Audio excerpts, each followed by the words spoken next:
And if you can't fix it in the next hour, I want your resignations on my desk by morning." Richard Hale's voice cut through the air like a blade. The CEO stood at the head of the mahogany conference table, his tailored suit sharp enough to wound, his jaw clenched so tight the muscle twitched visibly beneath his skin. Around him, 12 engineers sat hunched over laptops, their faces illuminated by the sickly glow of error messages that had been cycling for 72 hours straight. The room reeked of stale coffee and desperation. "Sir, we've run every diagnostic protocol," stammered Marcus Chen, the lead systems architect whose reputation had been built over 15 years at 3 Fortune 500 companies. His fingers trembled as they hovered over his keyboard.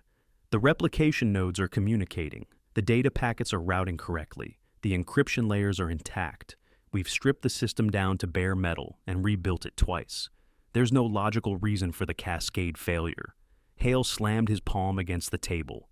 The sound cracked like a gunshot. 3 engineers flinched. "No logical reason?" Hale's laugh was caustic. "I'm presenting this prototype to the board in..." He glanced at his watch, a platinum Patek Philippe that cost more than most people earned in a year. 4 hours. 4 hours before we either secure $300 million in expansion funding or watch our competitors eat our lunch.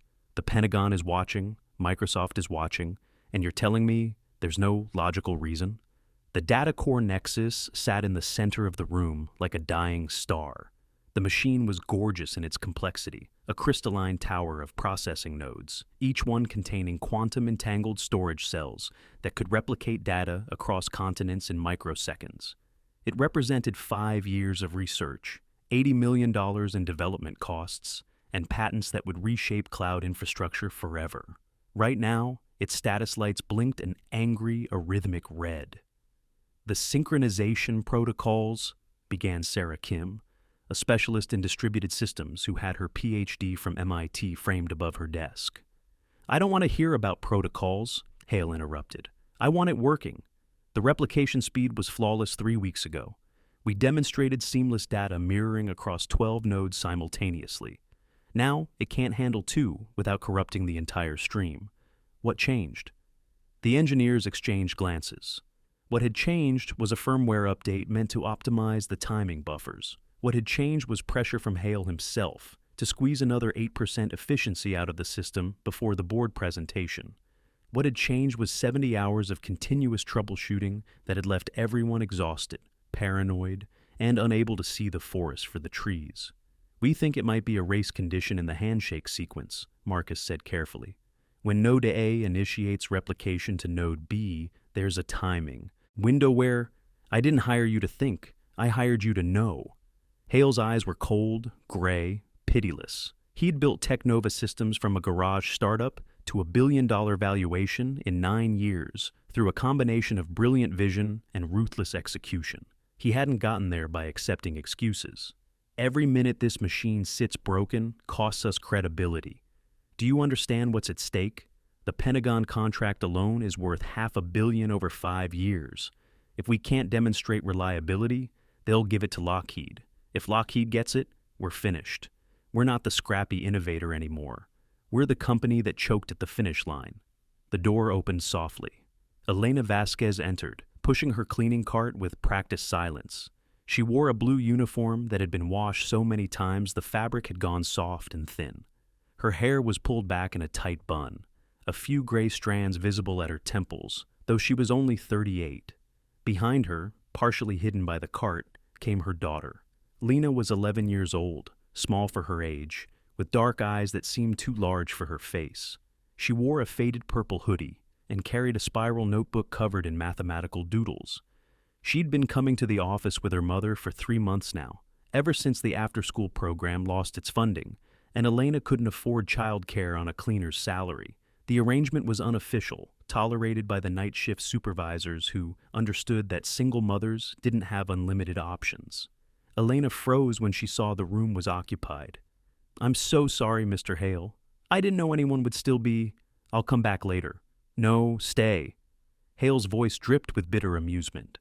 "Let me ask you something. You clean these offices every night, right? You see all this expensive equipment. You probably think we're geniuses up here, don't you? Building the future, changing the world, all that inspirational poster nonsense. Elena didn't answer. She'd learned long ago that when powerful men ask questions like that, they didn't want honest answers. Well, let me tell you something, Hale continued, warming to his theme now, playing to the room. Right now, my team of geniuses, these people with their master's degrees and their stock options, can't fix a machine that's supposed to be their life's work. It's been 3 days. 3 days of the best minds I could hire staring at this problem, and we're no closer to a solution than when we started. He turned to Elena fully now, and there was something ugly in his smile. Maybe I hired the wrong people. Maybe I should have hired someone with common sense instead of credentials. Hell, he gestured at the data core nexus with theatrical exaggeration. Maybe your kid could do better. Fix this and I'll give you $100 million. Easy money, right? The room went silent. A few engineers laughed nervously, uncertain whether Hale was joking or having some kind of stress-induced breakdown. Marcus Chen stared at his laptop screen, mortified on behalf of everyone present. Elena's face burned. She'd experienced this kind of mockery before. The casual cruelty of people who saw service workers as interchangeable, invisible, vaguely contemptible.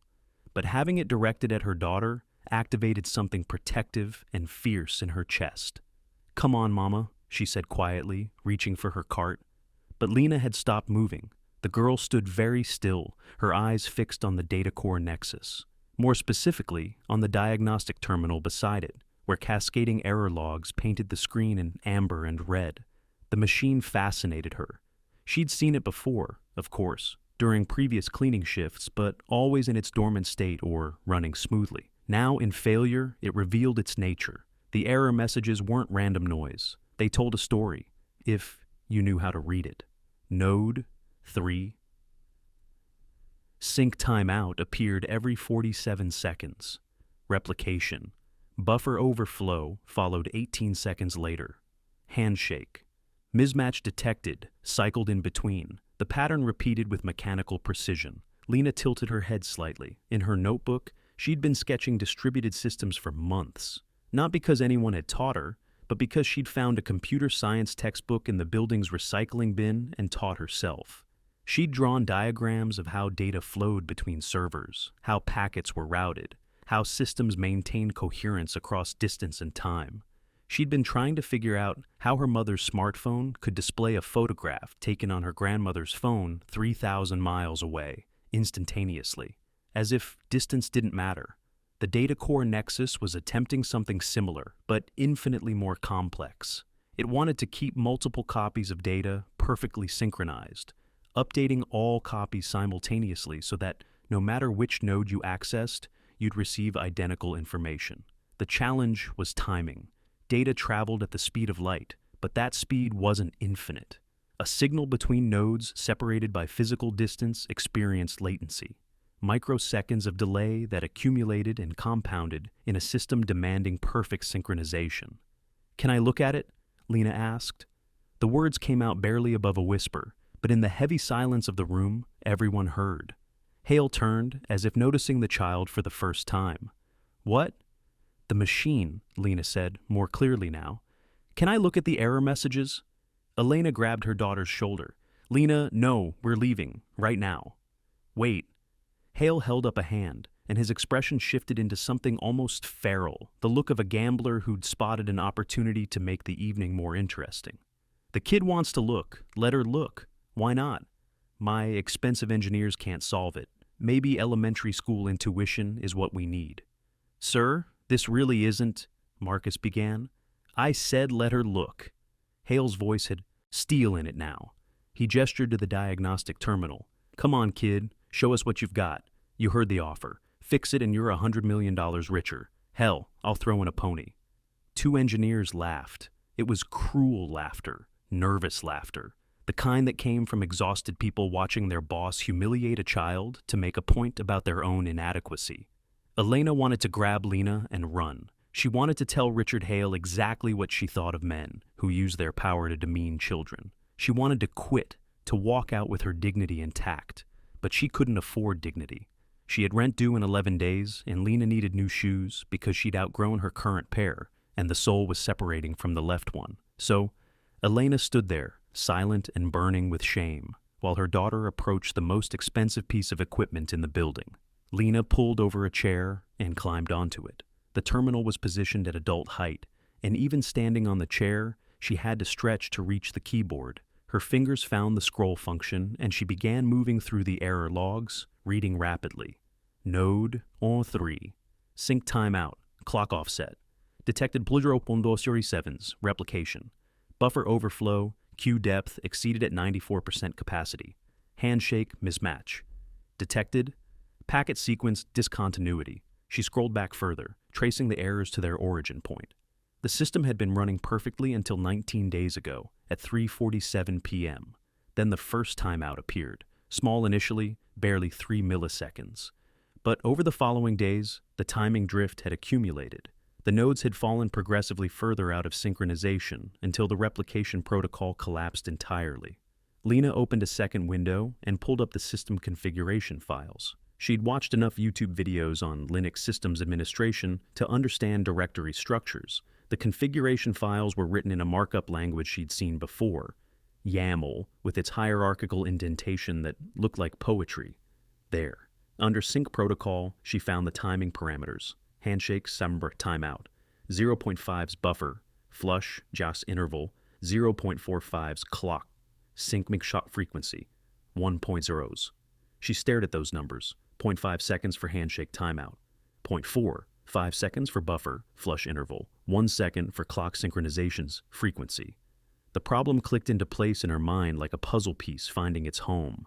The buffer flush was happening faster than the handshake timeout, which meant Node B was clearing its reception buffer before Node A's confirmation packet arrived. When Node A's confirmation finally came through, Node B had already discarded the data it was supposed to confirm, triggering a mismatch error. The nodes then attempted to resynchronize their clocks, but the 1 second frequency wasn't fast enough to compensate for the mounting delays. Each failed handshake added latency. Each latency spike caused more buffer overflows. Each overflow caused more handshakes to fail. The system was eating itself in a feedback loop. "You need to change the buffer flush interval," Lena said. The room went utterly quiet. Even the hum of the air conditioning seemed to fade. "What?" Marcus Chen leaned forward, uncertain he'd heard correctly. "The buffer flush interval," Lena repeated, pointing at the screen. "It's at 0.45 seconds. The handshake timeout is 0.5 seconds. The buffer is emptying before the confirmation arrives. You need to increase the flush interval to at least 0.6 seconds. And you should probably decrease the clock sync frequency to 0.5 seconds instead of 1 second so the nodes can correct their timing drift faster." She said it matter-of-factly, the way she might have explained why you needed to carry the 1 in addition, because to her, it was obvious. The logs had shown her the pattern. The configuration had shown her the cause. The solution was simply a matter of changing 3 numbers. Marcus Chen's face went through several expressions in rapid succession: confusion, disbelief, dawning comprehension, and finally something that looked like he'd been punched in the stomach. He pulled his laptop closer and opened the same configuration file Lena had found. His eyes scanned the timing parameters. His lips moved silently as he calculated the interaction. "Oh my God," he whispered. "Oh my God, she's right. The optimization update from 3 weeks ago, we tightened the buffer flush timing to improve throughput. We changed it from 0.6 to 0.45, but we didn't adjust the handshake timeout or the clock sync frequency to match. We created a race condition." Sarah Kim was already typing, pulling up her own analysis. "The timing drift we've been seeing, it's not a hardware fault. It's the protocol cannibalizing itself. Every failed handshake adds jitter. The jitter accumulates. The system can't recover because the clock synchronization isn't frequent enough to reset the baseline." "How did we miss this?" another engineer breathed. "Because we were looking at the wrong layer," Marcus said, and he sounded hollowed out. "We were debugging the replication algorithm. We were analyzing network packets. We were checking the quantum entanglement stability in the storage cells.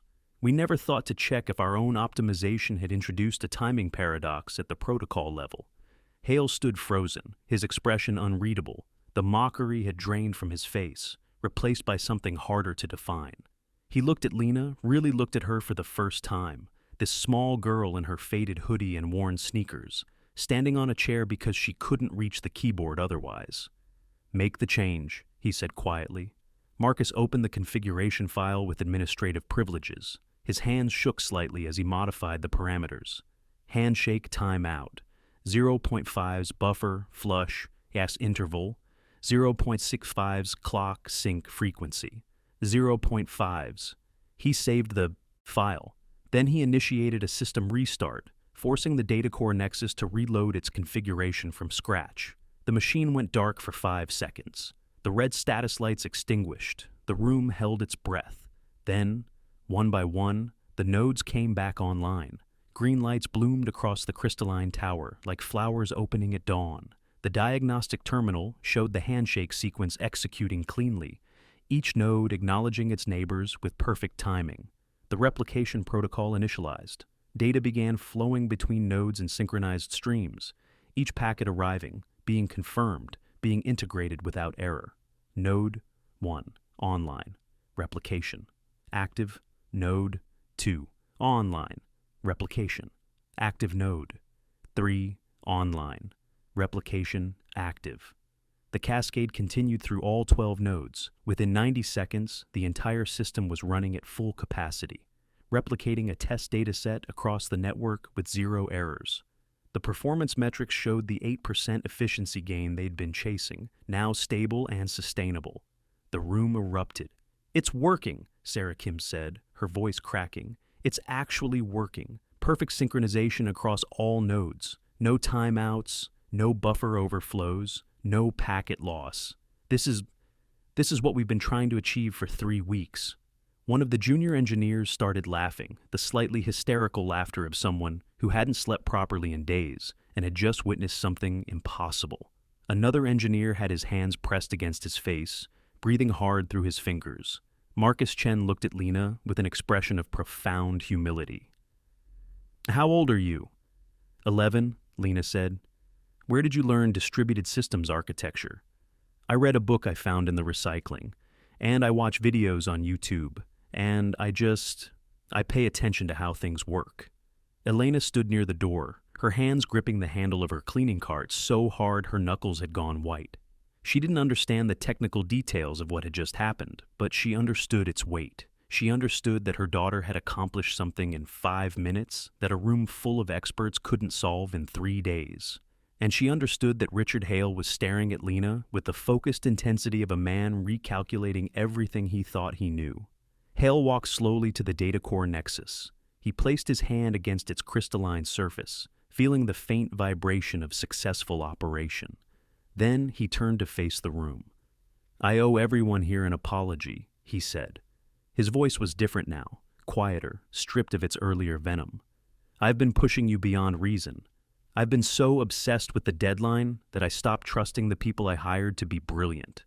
And I just mocked a child and her mother because I was angry and scared that we were going to fail." He looked directly at Elena. "I'm sorry. That was inexcusable. You didn't deserve that, and neither did your daughter." Elena nodded, stiffly, unsure what else to do. Then Hale turned to Lena, and when he spoke next, there was something in his voice that hadn't been there before. Genuine respect, perhaps, or recognition of a kind of intelligence he'd encountered rarely in his career. "I made you an offer," he said. "I told you if you fixed this machine, I'd give you $100 million. I was joking. I was being cruel. But you know what? You did fix it. In 5 minutes, you identified a root cause that 12 engineers with advanced degrees missed for 72 hours. You understood the system well enough to see where we'd broken it. That's not luck. That's not intuition. That's real engineering skill. I can't give you $100 million, he continued. I'm not actually insane, and I do have a board of directors who would have questions. But here's what I can do." He pulled out his phone and started typing. "I'm creating a scholarship fund in your name. Full ride to any university you want when you're ready. MIT, Stanford, Carnegie Mellon, wherever. Computer science, electrical engineering, whatever discipline captures your interest. No strings, no obligations. The fund will also cover private tutoring and enrichment programs starting immediately, because clearly, your school isn't challenging you enough." Lena's eyes went wide. Elena made a small sound in her throat. "Furthermore," Hale said, still typing, "your mother just got a promotion. Elena, I'm moving you to our facilities management team as a coordinator. That's a salaried position with full benefits, health insurance, dental, vision, 401k matching, the works. It comes with a substantial raise. My assistant will handle the paperwork tomorrow. Mr. Hale, I'm not qualified, Elena started. You raised a daughter who just saved a $300 million presentation, Hale interrupted. That suggests to me you're qualified for quite a lot. Also, you've been cleaning these offices for 2 years, which means you know our building operations better than half my management team. Take the job. You've earned it. He turned back to Lena. And you, I'd like you to come back, not to clean, to learn. We have engineers here who would benefit from explaining their work to someone curious enough to ask questions.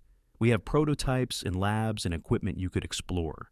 With your mother's permission, I'd like to establish a mentorship program. Nothing exploitative, just exposure to the field, guidance, a chance to develop your talents in an environment that can support them. Why? Elena asked, and the word came out sharp, defensive. Why would you do this? An hour ago, you were mocking us. Because an hour ago, I was an arrogant fool, Hale said simply. I built this company by finding exceptional people and giving them resources to do exceptional things. Your daughter is exceptional. I almost missed that because I was too busy being angry and frightened to see what was right in front of me. I won't make that mistake twice.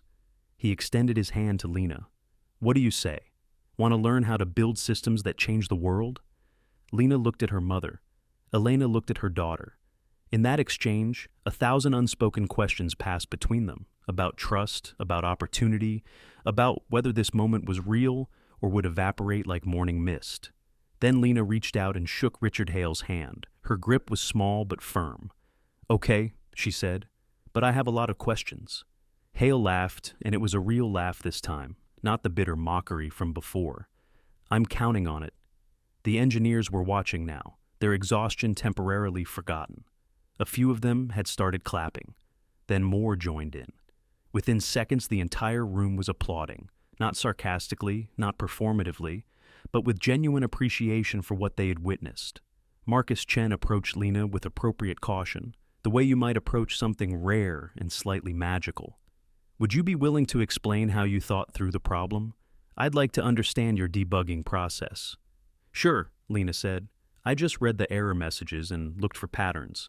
The timeouts were regular, so I knew it wasn't random hardware failure, and the overflow happened after the timeout, which meant something was filling up because something else wasn't clearing it fast enough. So I looked at the timing parameters and saw they didn't match up properly. The buffer was flushing before the handshake finished, which broke the confirmation cycle. She said it like it was the most natural thing in the world. Marcus nodded slowly, absorbing the elegance of that logic chain, the kind of first principles reasoning that separated good engineers from extraordinary ones. You're going to do amazing things, he said quietly. Elena finally spoke, and her voice trembled slightly. We should go. It's late, and Lena has school tomorrow. Of course, Hale said. But before you leave, Marcus, pull up the board presentation deck. I want to add something. Marcus looked confused but complied. The presentation appeared on the room's main display, 60 slides detailing the data core Nexus specifications, performance metrics, market projections, competitive advantages. Hale pointed to a slide near the end titled Development Team. It listed the senior engineers and their credentials. Add a new slide after this one, Hale instructed. Title it Innovation Through Fresh Perspectives. Put Lena's name on it. Below that, write Critical System Debugging by Lena Vasquez, age 11, who identified a protocol timing paradox that had eluded senior engineers for 72 hours. This incident reinforces Technova's commitment to seeking talent everywhere, challenging assumptions, and remaining humble before the problem. Include that we're establishing a youth mentorship program in her name. Sir, are you sure? Marcus hesitated. I'm sure, Hale said, firmly. The board needs to know that our recovery wasn't just luck. It was the result of staying open to input from unexpected sources. That's a competitive advantage. That's a culture statement, and frankly, it's a better story than we almost failed because we're too proud to check our own configuration files. He turned back to Elena and Lena. When the board sees this tomorrow, they're going to want to meet you, both of you. You don't have to say yes, but I think it would be powerful for them to understand that talent doesn't always come in the expected package. Elena looked overwhelmed. Lena looked thoughtful. Can I think about it? Lena asked. Absolutely, Hale said. Take all the time you need. My assistant will reach out tomorrow with details about the scholarship fund and the mentorship program. No pressure, no obligations, just options. Elena gathered her daughter and her cart. As they moved toward the door, Sarah Kim stood and started clapping again. The others joined her. This time it wasn't scattered applause, but a sustained ovation. 12 exhausted engineers standing to acknowledge an 11-year-old girl who'd shown them what they'd missed. Lena blushed and ducked her head, but Elena saw the small smile playing at her daughter's lips. Pride and wonder and disbelief, all mixed together.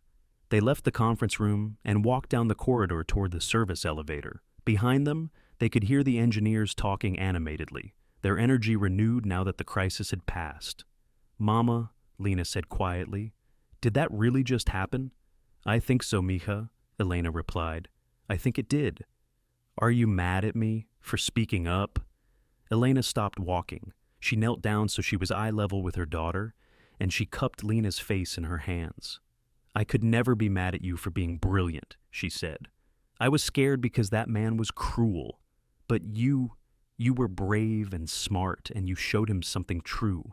I'm so proud of you. I don't have words for it. Lena hugged her mother fiercely.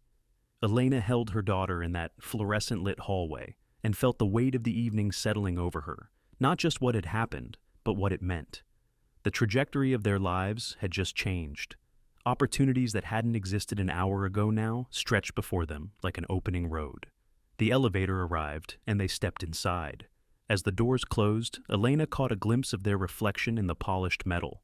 A cleaning woman in a worn uniform and a child in a faded hoodie, holding a notebook filled with dreams that had suddenly become possible. When they reached the ground floor, the night security guard looked up from his desk. Evening, Elena? All quiet tonight? Elena laughed, a slightly wild sound. Not exactly, Miguel, not exactly. They walked out into the parking lot. The city sprawled around them, lights glittering against the dark sky. Somewhere above, satellites transmitted data at the speed of light. Somewhere in server farms across continents, systems like the Data Core Nexus synchronized information in microseconds, knitting the world together with invisible threads of communication. Lena looked up at her mother. Do you think he meant it? About the scholarship and everything? I think so, Elena said. Men like Richard Hale don't make promises like that in front of witnesses unless they intend to keep them. His reputation depends on it. What if I'm not as smart as he thinks? What if I just got lucky? Elena stopped walking and looked at her daughter seriously. Lena, listen to me. What you did in there wasn't luck. You saw a problem. You analyzed the evidence. You identified the cause. You proposed a solution. That's engineering. That's science. That's exactly what those men with their fancy degrees are supposed to do. And you did it faster because you weren't weighed down by assumptions about what the problem should be. You trusted what the data showed you. I was scared, Lena admitted, when everyone was looking at me. Being brave doesn't mean not being scared, Elena said. It means being scared and doing the right thing anyway. You were very brave tonight. They reached Elena's car, a 15-year-old Honda Civic with a dent in the passenger door and a temperamental starter. Elena coaxed it to life, and they pulled out of the parking lot. As they drove through the city streets, Lena opened her notebook and started sketching. Elena glanced over and saw her daughter drawing the Data Core Nexus from memory, mapping out the node connections, annotating the diagram with timing values and data flow arrows. What are you working on? Elena asked. I'm trying to figure out if there are other timing paradoxes in the system, Lena said absently.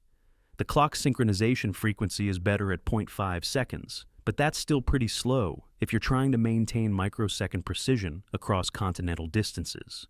I think you'd need a different approach entirely. Maybe a hierarchical synchronization protocol where local clusters maintain their own timing and only sync with the master clock periodically. That way, you'd reduce the coordination overhead. Elena smiled. She didn't understand half the words her daughter was saying, but she understood the passion behind them. Lena had found her calling the way some people found music or art, a natural affinity that transcended formal education. They arrived home 20 minutes later. Their apartment was small, 2 bedrooms in a building where the elevator broke twice a month, and the hot water was unreliable. But it was clean and safe, and Elena had made it warm with secondhand furniture and photographs and the kind of love that turns a space into a home. Lena went to her room, and Elena heard her daughter's computer booting up. Within minutes, the apartment filled with the quiet sound of typing as Lena researched distributed systems architecture, diving deeper into concepts she'd glimpsed tonight. Elena made herself tea and sat at the kitchen table. She thought about the years she'd spent cleaning office buildings, invisible to the people who worked there. She thought about the 1,000 small indignities of service work, being ignored, being dismissed, being treated as less than human by people who'd never spent 5 minutes thinking about how their world stayed clean and functional. Tonight, those people had applauded her daughter. Tonight, the CEO who'd mocked them had acknowledged his mistake and offered restitution. It didn't erase the casual cruelty she'd experienced over the years, but it suggested that perhaps, just perhaps, excellence could transcend social hierarchies when it was too obvious to ignore. Her phone buzzed. A text from an unknown number. "Ms. Vasquez, this is Caroline Wright, Mr. Hale's executive assistant. He asked me to reach out regarding tomorrow's board presentation. Would you and Lena be available at 2 p.m.? No obligations, but the board would very much like to meet you both. I can arrange transportation and compensation for your time. Please let me know." Caroline. Elena stared at the message. 24 hours ago, she'd been worried about making rent. Now the executive assistant to a billionaire CEO was asking if she'd be available for a board meeting. She typed back carefully, "We can be available. Thank you for reaching out." The response came almost immediately. "Wonderful. A car will pick you up at 1:30 p.m. Business casual attire is appropriate, though honestly, after tonight, I don't think anyone would care if you showed up in pajamas. Your daughter is the hero of the hour. Mr. Hale has been telling everyone who'll listen about what happened." Caroline. Elena set down her phone and closed her eyes. She thought about her own mother, who'd cleaned houses in El Salvador, and dreamed of her daughter having better opportunities. She thought about the choices she'd made, coming to America, working multiple jobs, sacrificing sleep and comfort and pride to give Lena a chance at something more. Tonight felt like the universe acknowledging those sacrifices. Not erasing them, not saying they hadn't hurt, but suggesting that perhaps they'd been building towards something, that the foundation of struggle might support something beautiful. "Mama," Lena appeared in the kitchen doorway, her laptop under her arm. "Can I show you something?" "Always, mija." Lena sat down and turned the laptop so Elena could see. On the screen was a simulation of the data core nexus she'd built using some kind of programming language Elena didn't recognize. The nodes were represented by colored circles, and data flowed between them as animated lines. "I wanted to test my theory about the hierarchical synchronization protocol," Lena explained, "so I built a basic simulation. Watch what happens when I introduce latency." She clicked a button. Some of the connections between nodes turned orange, representing delay. But the system adjusted, rerouting data through faster paths, maintaining synchronization despite the disruption. "The local clusters can tolerate more variance because they're geographically close," Lena continued, her eyes bright with excitement. "The master clock only needs to coordinate between clusters, not between individual nodes. It's more efficient and more resilient. I think this could scale to hundreds of nodes instead of just 12. Elena looked at her daughter's face, animated, engaged, transformed by the joy of problem solving, and felt her heart swell. "You should show this to Marcus tomorrow," Elena said, "or to Mr. Hale. This looks important." "You think so?" Lena asked, suddenly uncertain.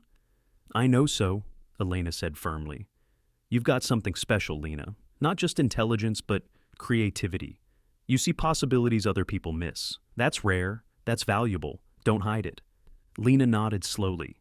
Then she closed the laptop and looked at her mother with an expression older than her years. "Things are going to change, aren't they?" she asked quietly. "Yes," Elena said honestly. "I think they are." "Are you scared?" "A little," Elena admitted. "Change is always scary, even good change. But I'm more excited than scared. You deserve opportunities, mija. You deserve a chance to develop your gifts. If this is how that happens, then I'm grateful." They sat together in the kitchen, mother and daughter, on the cusp of transformation. Outside, the city hummed with its endless activity. People working night shifts, systems processing data, the infrastructure of modern life operating invisibly beneath the surface. Lena had always noticed that infrastructure. She'd always been curious about the mechanisms that made the world function. Tonight, she'd proven that curiosity was more than idle interest. It was a superpower. Elena sent Lena to bed eventually, though she suspected her daughter would lie awake for hours, mind racing with possibilities. She herself sat up late, Googling scholarship funds and mentorship programs, trying to understand what Hale had offered and whether it was really as substantial as it sounded. The numbers were staggering. A full scholarship to MIT cost over $300,000 across 4 years. The mentorship program, access to professional engineers, laboratory facilities, networking opportunities, was effectively priceless. And her new position came with a salary 3 times what she'd been making as a cleaner, plus benefits she'd only dreamed about. It was too much. It was impossible. It was happening anyway. The next morning, Elena called in sick to her cleaning shift, the first time she'd missed work in 18 months.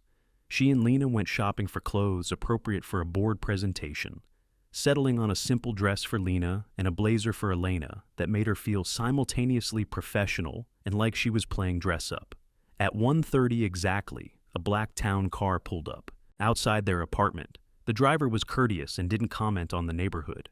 He opened the door for them, and they slid into leather seats that smelled like money. Lena clutched her notebook.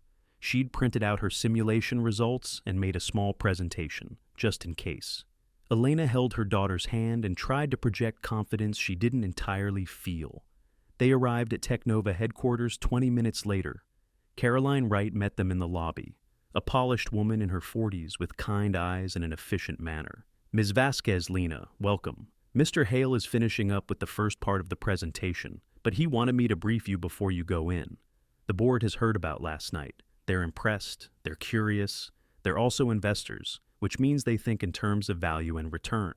Mr. Hale is positioning your daughter's insight as evidence of Technova's innovative culture and commitment to finding talent in unexpected places. Is that true? Elena asked. Or is it spin? Caroline smiled. 6 months ago, I'd have said it was spin. After last night, Mr. Hale seems genuinely committed to changing how we identify and develop talent. He's been different this morning, humbler, more reflective. Whatever happened in that conference room affected him. She led them to a waiting area outside the boardroom. Through the glass walls, Elena could see the presentation in progress. The DataCore Nexus was there, fully operational now, its status lights a tranquil green. Hale stood at the front of the room, gesturing at slides while 12 board members watched attentively. Then the slide changed, and Elena saw Lena's name appear on the screen in large letters. Innovation through fresh perspectives. Hale was speaking, though they couldn't hear him through the soundproofed glass.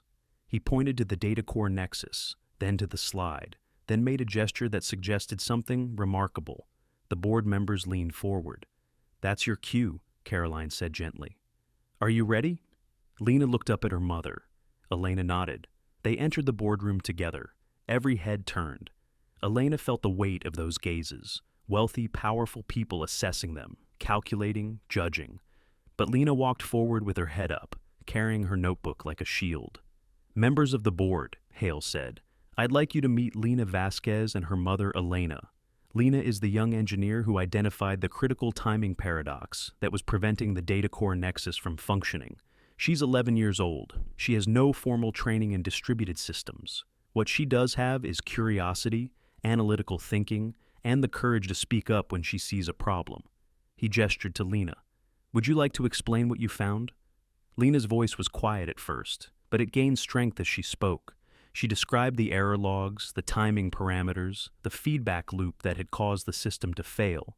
She used the whiteboard to sketch out the handshake sequence, showing exactly where the race condition occurred. The board members watched in fascinated silence. A few took notes. One woman, the CFO, Elena would learn later, smiled with something that looked like delight. When Lena finished, she added, I also had an idea about how to make the system more scalable. If you're interested, I brought a simulation. We're very interested, said an older man with silver hair and sharp eyes. Please, show us. Lena connected her laptop to the presentation system. Her simulation appeared on the main display. primitive compared to the professional graphics that had been shown earlier, but functionally elegant. She demonstrated how hierarchical synchronization could support hundreds of nodes with better efficiency and resilience than the current flat architecture. The board members began asking questions: technical questions, strategic questions, questions about latency and fault tolerance and commercial applications. Lena answered each one thoughtfully, sometimes saying, "I don't know," when she didn't, sometimes proposing possibilities when she wasn't certain. Marcus Chen, who'd been sitting quietly in the corner, finally spoke up. "For the record, the hierarchical approach she's describing is theoretically sound. We explored something similar in early development, but abandoned it due to implementation complexity. With current tools and frameworks, it might be more feasible. I'd like to investigate this further with Lena's input." The CFO spoke next, addressing Lena directly. "Young lady, I've been in technology for 30 years. I've seen prodigies and I've seen pretenders. What I'm seeing here is genuine aptitude combined with original thinking. That's rare at any age. I want to make sure Technova supports your development appropriately. What resources would help you most?" Lena thought about it. "Access to real systems, not just simulations, but actual hardware I can experiment with. And mentors who can teach me not just what to think, but how to think. The frameworks and methodologies that experienced engineers use. Also, I'd like to understand the business side, why certain technical decisions are made for market reasons instead of just technical reasons." The CFO nodded approvingly. "That's a sophisticated answer. Most engineers twice your age don't think about business constraints." She turned to Hale. "Richard, I want quarterly updates on Lena's progress. If we're establishing a mentorship program, I want it to be substantive, not just PR. Give her real projects, junior collaborator status on appropriate research, and extend the scholarship fund to cover graduate school as well. This girl's going to need a PhD eventually." "Agreed," said another board member. "I also want to see this youth talent initiative expanded. If there's one kid out there with hidden aptitude, there are hundreds. Let's create a pipeline, partner with schools and underserved communities, offer summer programs, make Technova the company that finds diamonds in unexpected places." Hale was nodding, taking notes. "Consider it done. I'll have a full proposal for next quarter's meeting." Elena watched all of this unfold with a mixture of pride and protectiveness. These were powerful people making decisions about her daughter's future, but they were also, at least in this moment, people who seemed to recognize something valuable and want to nurture it. The silver-haired man spoke again, his eyes on Elena this time. "Ms. Vasquez, you must be extraordinarily proud." "I am," Elena said simply, "but I'm also her mother, which means my job is to make sure all these opportunities don't overwhelm her. She's 11. She needs to still be a child, even while developing these gifts." "A wise perspective," the man said. "Richard, make sure the mentorship program includes appropriate boundaries. No exploitation, no pressure, no treating this young lady as a curiosity or a marketing tool. She's a person, not a mascot." "Understood," Hale said. "The program will be designed with her well-being as the primary consideration. Elena will have full oversight and veto power over any activities." The meeting continued for another hour. They discussed the Pentagon contract, market projections, competitive positioning. The data core nexus had been saved. The presentation was a success. The board voted to approve the expansion funding. As they prepared to leave, the CFO approached Lena and handed her a business card. "My personal email is on there. If you ever want to talk about technology, business, or navigating this industry as someone who doesn't fit the typical mold, reach out. I mean that." Lena took the card carefully. "Thank you. Can I ask you something?" "Of course. How did you deal with people not taking you seriously when you were starting out?" The CFO smiled, but it was a complicated smile. "I proved them wrong, repeatedly, until the evidence was undeniable, same as what you did last night. It's exhausting, and it shouldn't be necessary, but it works. The key is never doubting yourself even when everyone else does. Remember that you belong in any room you're smart enough to enter." They left the building an hour later. The same town car waited to take them home. Caroline pressed an envelope into Elena's hand as they departed. "Your first month's salary," she said quietly. "Mr. Hale authorized in advance, given the suddenness of your promotion.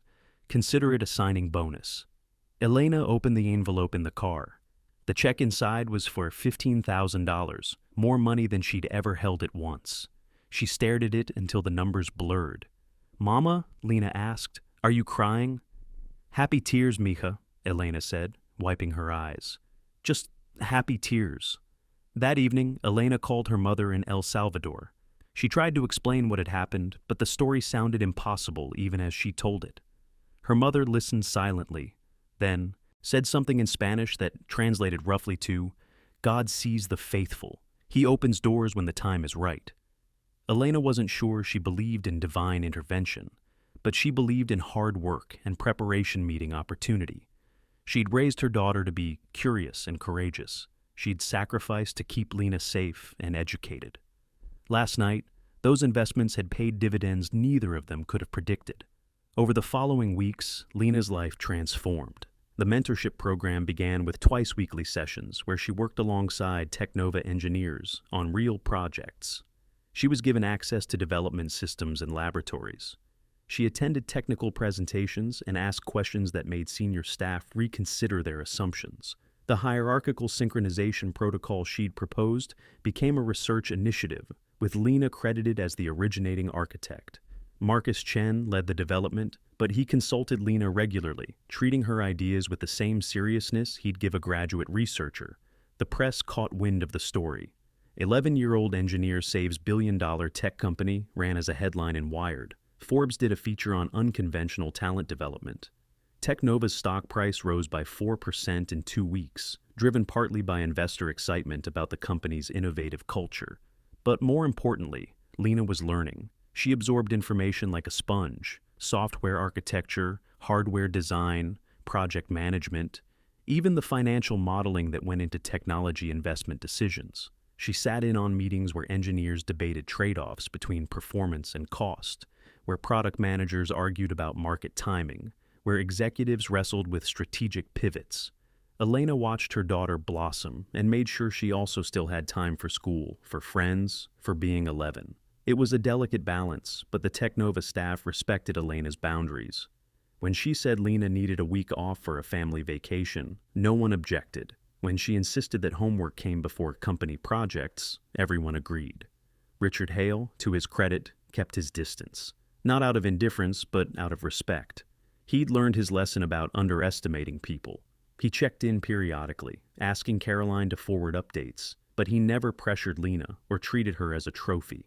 6 months after that pivotal night, Technova announced the establishment of the Vasquez Fellowship, a comprehensive program for identifying and supporting talented young people from underserved communities who showed aptitude in science and technology.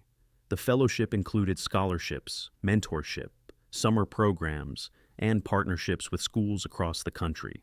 At the announcement press conference, Hale stood beside Lena and Elena. He spoke about the importance of looking beyond traditional credentials, of recognizing that brilliance existed everywhere if you were willing to see it. "I almost missed it," he said honestly. "I almost mocked a young girl who was smarter than I was. That moment of cruelty almost cost my company its future. Instead, it taught me humility and opened my eyes to possibilities I'd been too blind to notice. The Vasquez Fellowship exists to ensure we never make that mistake again, to ensure that talent is recognized regardless of where it comes from or what package it arrives in." Lena spoke briefly, her voice steady now, from months of presenting to rooms full of adults.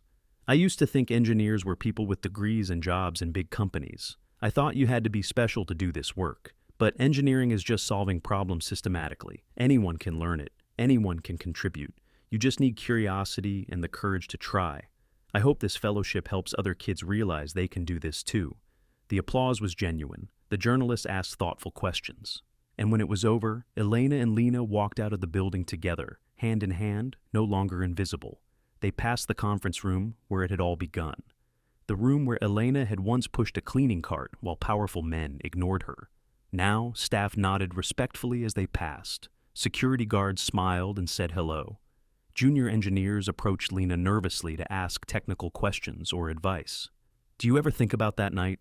Lena asked as they waited for the elevator. "When everything changed?" "Every day," Elena admitted. "Not because it was perfect, it wasn't. That man was cruel to us, but because it proved something I always believed, that you were special. that your gifts mattered, that the world needed what you had to offer, even if it didn't know it yet. The elevator arrived and they stepped inside. I'm scared sometimes, Lena confessed. What if I'm not actually that smart? What if I just got lucky that one time? Elena knelt down, even though Lena was getting too tall for this gesture, and looked her daughter in the eyes. Listen to me. You've been proving yourself every day for 6 months. The engineers here respect you. The board values your input. You're contributing to real projects that will affect real people. That's not luck. That's skill and dedication and intelligence. Yes, that first night was dramatic. But everything since then, that's been you working hard and earning your place. Don't doubt yourself. Lena nodded, absorbing this. Okay, I'll try. Good, Elena said. Now, let's go home. You have homework, and I have to call your grandmother. She wants to know if you've decided on a topic for your science fair project. They drove home through familiar streets, past their old apartment building where they no longer lived. Elena's new salary had allowed them to move to a safer neighborhood with better schools, past the public library where Lena used to spend hours reading whatever technical books she could find, past the community center that had once provided after-school care, before budget cuts eliminated it. So much had changed, so much remained the same. Elena still worried about bills, though less urgently now. Lena still did homework at the kitchen table and complained about English class. They still had movie nights and inside jokes and the comfortable rhythms of a family that had learned to rely on each other. But there was also something new, a sense of possibility that hadn't existed before. Doors had opened, paths had appeared, the future, which had once seemed narrow and predetermined, now stretched out with options and opportunities. That night, after Lena had gone to bed, Elena sat on the small balcony of their new apartment and looked out at the city lights. She thought about all the other children out there, smart, curious, talented children who would never get the chance Lena had received. Children whose gifts would go unrecognized because they attended underfunded schools or worked night shifts with their parents or simply existed outside the circles where talent was traditionally identified and cultivated. The Vasquez Fellowship would help some of them, but it couldn't help everyone.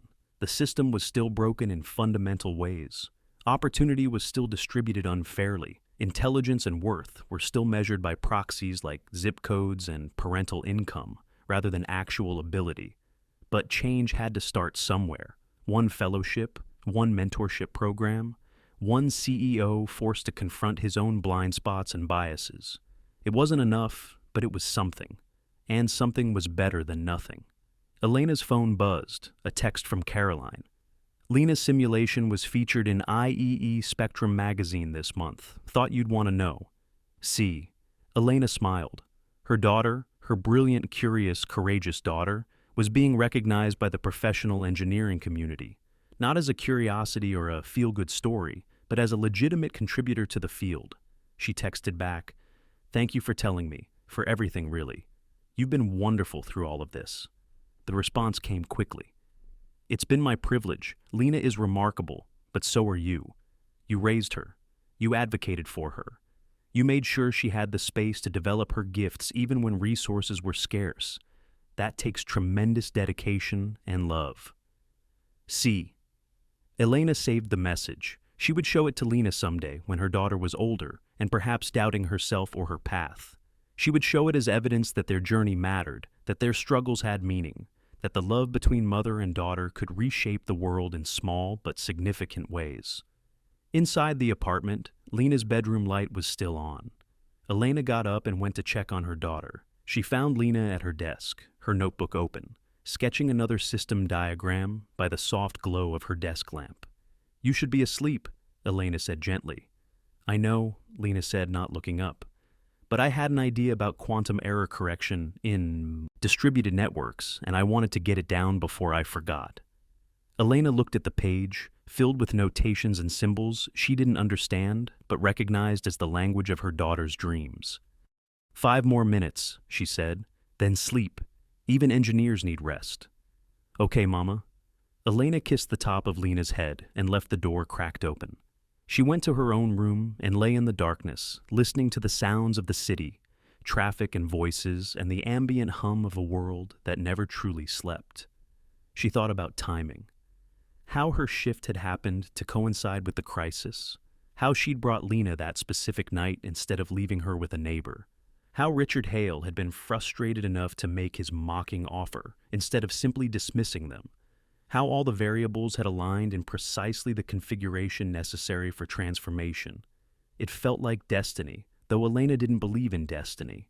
She believed in probability, in the intersection of preparation and circumstance. She believed that Lena had been ready for the moment because Elena had spent 11 years preparing her, feeding her curiosity, supporting her questions, protecting her confidence. And she believed that other children were out there right now, in other buildings, developing other gifts, waiting for their moment. Some would get it, others wouldn't. That was the tragedy and the randomness of opportunity. But tonight, in this small apartment in this sprawling city, one child slept with her notebook beside her pillow, dreaming dreams that might reshape how the world handled information. One mother lay awake feeling grateful and protective in equal measure, and somewhere across town, in a glass tower that never went dark, a machine replicated data across continents in perfect synchronization, fixed by a child who'd been brave enough to speak up when everyone else had given up. The story would be told and retold. The lecture circuit would invite them. The motivational speakers would cite them as examples. The news cycles would move on to other inspiring tales. But Elena would remember the truth beneath the narrative, that their transformation had cost something. It had required her daughter to be mocked publicly. It had required Elena to swallow her pride and stay silent, while a powerful man used them as the butt of his frustration. It had required them to prove themselves in ways that others never had to. The happy ending was real, but it had been earned through indignity and risk, and the gamble that speaking up would be rewarded rather than punished. Would she do it again, knowing what it required? Elena considered the question seriously. Would she walk into that room again, endure that mockery again, watch her daughter be dismissed as a joke again? Yes, without question. Because the alternative, staying silent, staying invisible, letting Lena's gifts atrophy through lack of opportunity, would have been a different kind of tragedy. Sometimes dignity was less important than possibility. Sometimes you had to accept humiliation as the price of admission to a better future. But she hoped, fiercely, desperately, that the Vasquez Fellowship would help spare other families that choice, that other talented children might be recognized with kindness rather than mockery, supported with respect rather than surprise, elevated because their gifts were valued rather than because their contributions embarrassed the system into acknowledgement. That was the real work, not just helping one exceptional child, but changing the structures that determined which children got deemed exceptional in the first place. Not just celebrating the underdog who succeeded despite obstacles, but removing obstacles so success didn't require superhuman resilience. Elena eventually slept, though her dreams were complicated. She woke at dawn, as she'd done for years, though she no longer had to clean offices at night. Old habits died hard. She made coffee and checked her email. There was a message from the director of the Vasquez Fellowship Program, a woman named Dr. Patricia Santos, who'd left a tenure-track position at Berkeley to lead the initiative. Elena wanted to update you on our first cohort. We've identified 47 students across 12 cities who will begin the program this summer. Their profiles are remarkable. Kids teaching themselves advanced mathematics through YouTube, building robotics projects from salvaged electronics, writing code to solve problems in their communities, all from circumstances that would typically exclude them from opportunity. I thought you'd want to know that Lena's story is multiplying itself. We're finding them. We're supporting them. It's working. Patricia. Elena read the message 3 times, feeling something shift in her chest. 47 students, 12 cities, lives changing, paths opening, futures becoming possible. She thought about those children and their families, the parents working multiple jobs, the kids studying by streetlight because their homes were too crowded and chaotic for concentration, the teachers who noticed potential but lacked resources to develop it, the systems that overlooked brilliance because it arrived in the wrong package, and she thought about the engineers who'd missed the solution for 72 hours. Not because they were incompetent, but because expertise sometimes created blind spots, because professional training sometimes calcified thinking, because assumptions about who could contribute and what valid insights looked like prevented people from seeing what was directly in front of them. Lena had solved the problem, not despite her lack of formal training, but partly because of it. She'd approached the system with fresh eyes, unencumbered by assumptions about what the problem should be or where solutions typically lived. She'd trusted the evidence and followed the logic without prejudging the answer. That was the lesson. Not that credentials didn't matter, but that they weren't sufficient. That diversity of perspective and cognitive approach made systems more resilient. That the best teams combined deep expertise with fresh thinking, experienced analysis with naive questioning. Lena emerged from her room an hour later, still sleepy, her hair pointing in multiple directions. "Morning, Mama." "Morning, mija. Pancakes?" "Please." They ate breakfast together, discussing Lena's plans for the day. She had a math test that afternoon and a mentorship session that evening, where she'd be working on network latency optimization with a senior architect named Dr. Jennifer Wu. "Are you nervous about the test?" Elena asked. "A little," Lena admitted. "It's on quadratic equations, and I keep mixing up the formula." Elena smiled. Her daughter could debug complex distributed systems, but still struggled with algebra homework. It was humanizing and reassuring, proof that Lena was still a kid, still learning, still allowed to find some things difficult. "You'll do fine," Elena said. "And if you don't, that's okay too. One test doesn't define you." "I know," Lena said, "but I still want to do well." "That's because you care about excellence," Elena said. "That's a good thing. Just remember that excellence is about growth, not perfection. You're allowed to struggle sometimes." They finished breakfast, and Lena gathered her school supplies. Elena watched her daughter head out the door, backpack slung over one shoulder, still clutching the worn notebook that had been with her that transformative night. That notebook had become something of a talisman now, featured in the press coverage, mentioned in the fellowship materials, symbolic of potential, existing in unlikely places. But Elena remembered when it was just a cheap spiral-bound notebook from the dollar store, filled with a lonely child's attempts to understand how the world worked, while her mother cleaned office buildings at night. The symbolism was fine. The inspiration was valuable. But Elena never wanted people to forget the reality beneath it, the years of struggle, the nights of uncertainty, the moments of doubt and fear, and wondering if they'd ever get the chance to prove what they were capable of. Because those years mattered too. They'd shaped Lena into someone who noticed problems, who asked questions, who wasn't intimidated by complexity, because she'd spent her whole life navigating systems designed to be incomprehensible to people in her position. The struggle hadn't been noble, but it had been formative, and maybe that was the final lesson. That transformative moments didn't appear from nowhere. They were built on foundations of persistence and preparation, on countless small choices to keep learning and growing, even when the payoff seemed impossibly distant. Lena's 5 minutes in that conference room hadn't been luck or destiny. They'd been the culmination of 11 years spent developing the skills, confidence and courage necessary to seize an unlikely opportunity when it presented itself. And now, through the fellowship, that pattern would replicate itself across the country. Other children would develop their gifts. Other families would sacrifice to provide opportunity. Other unlikely moments would arrive, and those children would be ready. It wouldn't save everyone. It wouldn't fix systemic inequality, but it would change individual lives, and those lives would ripple outward, creating cascades of transformation that might eventually reshape the structures themselves. Elena finished her coffee and prepared for her own day. She had meetings, budget reviews, facility inspections, the prosaic work of organizational management that paid well and used her skills and felt meaningful in ways her previous work never had. She was good at it too. That was the surprise. Once given the opportunity and training, Elena discovered she had aptitude for project management, strategic planning, personnel coordination, skills she'd developed as a single mother, juggling schedules, optimizing resources, anticipating problems, translated beautifully into professional contexts. Her team respected her. Her supervisors valued her contributions. She attended meetings as an equal rather than entering rooms to clean them after important people had left. The difference was dignity. The work itself wasn't necessarily more valuable. Clean facilities mattered, hygiene was essential, someone had to do those jobs. But the recognition, compensation, and respect were incomparably different. That disparity bothered Elena. It suggested that what determined human worth wasn't the work itself, but the social meaning assigned to it.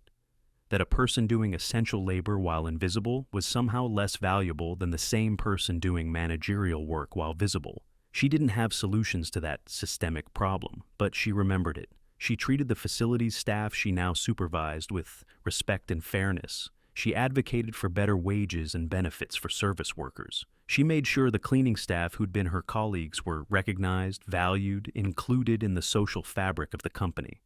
Small changes, insufficient changes, but changes nonetheless. Her phone rang. Caroline Wright. Elena, sorry to bother you. Richard wanted to know if you and Lena would be available for the TED Talk next month. They've invited him to speak about innovation culture, and he'd like you both on stage with him. No pressure, but it would be powerful to have the full story represented. Elena closed her eyes. More public appearances, more storytelling, more transforming their personal experience into inspiration for strangers. It was exhausting, but it was also important. Every time they shared the story, they reminded people to look beyond credentials and assumptions. Every appearance created space for other underestimated people to be seen and valued. We'll do it, Elena said. But I want to review the talking points first. I don't want this turned into a feel-good narrative that ignores the structural issues. Lena got lucky that Richard was frustrated enough to make his offer. Most talented kids in her position never get that moment. That needs to be part of the story. Agreed, Caroline said. I'll make sure the speechwriters incorporate that. Richard's been clear that he wants honest conversation, not just self-congratulatory PR. They finalized details and ended the call. Elena looked at her calendar, meetings, deadlines, commitments stretching weeks into the future. A full life, a meaningful life, a life that had been unimaginable 18 months ago. She sent Lena a text. Love you, Mia. Good luck on your test. Remember, you're brilliant no matter what the score says. The response came immediately. Love you too, Mama. Thanks for everything. Elena stared at those words, thanks for everything, and felt her throat tighten. Because everything encompassed so much. Every sacrifice, every sleepless night, every moment of pride swallowed, every indignity endured, every choice to prioritize her daughter's potential over her own comfort, but also every joy, every moment of watching Lena discover something new, every conversation about ideas and systems and possibilities, every evidence that her daughter was becoming someone remarkable, not because of one dramatic night, but because of 11 years of consistent nurturing and support. That was the real story, not the crisis and the miraculous solution, but the quieter, longer arc of a mother raising a daughter with love and intention, creating conditions where gifts could flourish, preparing her child to be ready when opportunity arrived. And it was the story of a daughter who'd been taught to be brave and curious, who'd learned that her questions mattered and her insights were valuable, who'd developed the confidence to speak up, even when surrounded by people whose credentials and authority should have been intimidating. Those were the invisible foundations beneath the visible transformation. Those were the years that made the moment possible. Elena returned to her work, but part of her mind stayed with her daughter, hoping the test went well, hoping the evening mentorship session was productive, hoping that Lena would continue to grow and thrive and become whoever she was meant to be. Because that was the ultimate goal. Not to create an engineering prodigy or a corporate success story, but to help Lena become fully herself, to develop her gifts, pursue her passions, live with authenticity and purpose. The rest, the recognition, the opportunities, the public celebration was secondary. Nice, certainly. Valuable, absolutely. But secondary to the fundamental project of raising a human being to be curious, kind, resilient, and true. That project continued. It would continue for years. And Elena was grateful, so grateful, that she now had resources. And support that made the work easier. But she'd been doing it long before the recognition arrived, and she'd have continued doing it even if that transformative night had never happened. Because that was what love required. That was what motherhood demanded.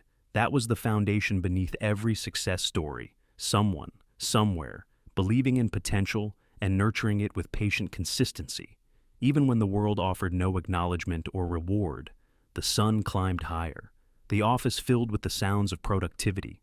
Elena worked through her tasks with practiced efficiency, part of her always aware of the time, counting down the hours until Lena would return home and tell her about her day.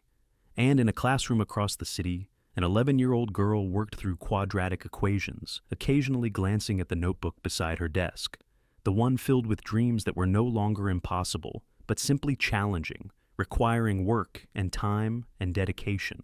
Those dreams would require years to fulfill, education and experience and countless hours of learning and building. But they were possible now. The path existed. The doors had opened, and that made all the difference.